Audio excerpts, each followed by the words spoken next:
Alright, nyongera okwaniriza ku mukutu gwaffe guno ogwa Tindi Files oba Tindi Updates. DJ Johnny P is my name. Nyingiddewo era n'emboozi empya enyuvu nga waliwo emboozi y'omwana munezi Eddy Kenzo ya representing Uganda mu Grammy Awards. First Ugandan artist to represent Uganda mu Grammy Awards. N'embeera eriwo nti Kenzo akomyewo olunaku olwaleero mu ggwanga Uganda ng'ava mu America gy'amaze week eziwera esatu almost mwezi oluvannyuma lw'okuba nominated mu Grammy Awards. Grammy Awards yengule esembayo oba yesengule mu kisaawe eky'okuyimba olijja wangwa ne bagamba nti byonna abikoze era byonna abimazeeyo. Eddy Kenzo twafuna amawulire ago bayafuna amawulire ago ennaku z'omwezi zali 15 omwezi ogw'okuminaogumu, that was November last year 2022.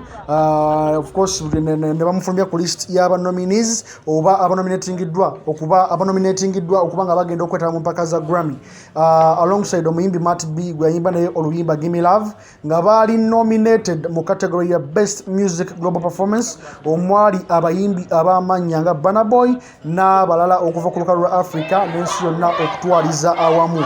So olunaku olwaleero Eddy Kenzo akomyewo mu ggwanga era abawagizi b'abenjawulo ba media personalities bayimbi banne fans n'abali ku tiimu ye abana ba big talent abakola close with him bagenze okumukima ku kisaawe Entebbe olunaku olwaleero era embeera nga ogiraba waggulu mu video awo. So essanyu libadde gyereera Eddy Kenzo ng'ayingirawo okuli bamaneja be Martin Beta ne ttiimu gy'akola nayo ennene nga bagenda okumukima ku kisaawe Entebbe olunaku olwaleero. Kale nno Eddy Kenzo akomyewo ng'oggyeko nti mu 2015 yali nominated mu BET Awards era yasobola okuwangula engule eyo n'agireeta Uganda era essanyu lyabugaana bannayuganda weewaawo n'abazimba omutima naddala bayimbi banne tebabulamu naye ng'owange yali akoze achievement y'amaanyi nnyo etasangikasangika era etatuukikako era ye first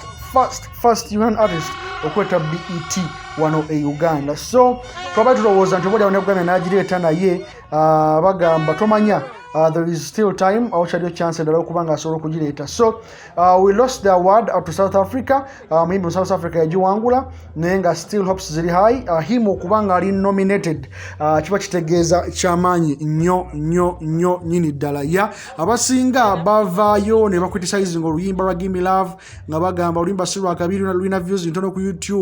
Omuyimbi Matt B alina girlfriend oba mukazi we mu Grammys akola nabo, so the higher chances obuulyawo nti Kenzo ayinza n'okuwangula Grammy abamu bali bagamba ne nomination yokayoka nga bagirwanyisa nga bagamba nti bayinza bamubidde. I don't know why Ugandans tuyagaliza twaganye ebyononese eyo nno award bwemala okuba nga tugiruuzize negere South Africa.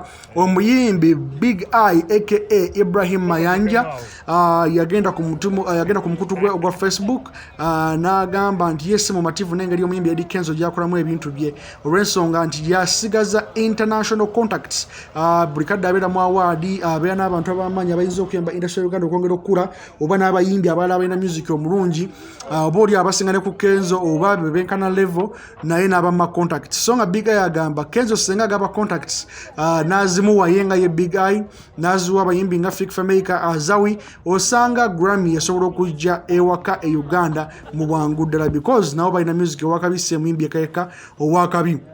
Awo nno olutalo lwatabuka nga luvamba n'aba big talent abawagizi ba Kenzo nga luba Big Eye nga bamugamba wange gwalina okwekolerera contacts gwazinoonya. Omwali n'omuyimbi Khalifa Aganaga yavaayo n'agamba nti owaaye endongo yekweyimiriza but olina ndongo there is no way you'll make it to the Grammys newonaaba olina contact. So before the contacts come, your work should stand out nga ina X factor y'enjawulo nga oli hard work yekutwala so si contacts. Kale ebigambo okuva olwo nebanga biyitingana bingi. Eddy Kenzo yakoze video empya eya Born in Africa nga zemu oluyimba lwa Rather Late afire bongo lutaya naye era oluvannyuma lw'okuluddamu Big Eye yagambye naye agenda kuddamu alukole kuba Eddy Kenzo yalonoonye bwonoonyi teyalunyumisizza wadde n'omulundi n'ogumu. Naye ng'embeera bwetyo bweri, Eddy Kenzo akomyewo mu ggwanga okuva mu nsi ey'Amerika eri gye yagenze okwetaba mu mpaka za Grammy Awards. Nyongera okwebaza gwe nawe na subscribinga tisigala ku Tindi Updates. Tujja kuba tukuwa emboozi ez'enjawulo ennyuvu okuva mu bantu abatutumufu okwetolola ensi yonna. DJ Johnny P is my name. Sign out.